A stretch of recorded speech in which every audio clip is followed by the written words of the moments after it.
വിദ്യാർത്ഥികളെ വാഹനം ഇടിച്ച് കൊലപ്പെടുത്താൻ ശ്രമിച്ചെന്ന കേസിൽ യൂട്യൂബർ മണവാളൻ എന്ന മുഹമ്മദ് ഷഹീർ ഷായുടെ അറസ്റ്റ് രേഖപ്പെടുത്തി. കുടകിൽ നിന്ന് ഇയാളെ പിടികൂടിയത്. സൂരജ് സജി വിവരങ്ങളുമായി ചേരുന്നു. സൂരജ്, കുറേ നാളുകളായി ഈ മണവാളൻ എന്ന് പറയുന്ന ഇയാൾക്ക് പിന്നാലെയായിരുന്നു പോലീസ്, ഒളിവിലായിരുന്നു. ഇക്കാലം അത്രയും പോലീസിനെ കണ്ടുപെട്ടിച്ച് ഈ യൂട്യൂബർക്ക് ഒളിവിൽ കഴിയാൻ കഴിഞ്ഞത് എങ്ങനെയാണ് എന്നാണ് പോലീസ് പറയുന്നത്? സൂരജ്.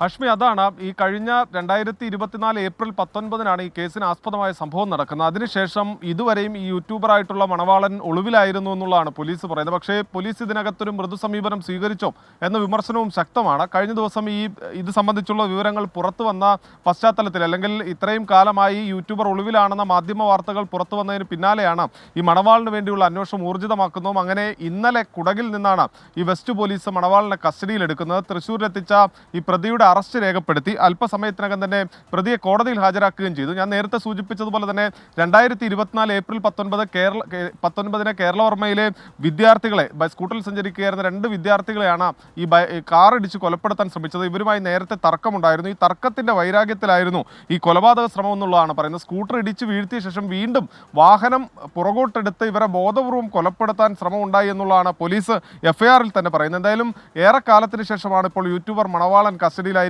അറസ്റ്റ് രേഖപ്പെടുത്തിയിരിക്കുന്നു. ഹാഷ്മി.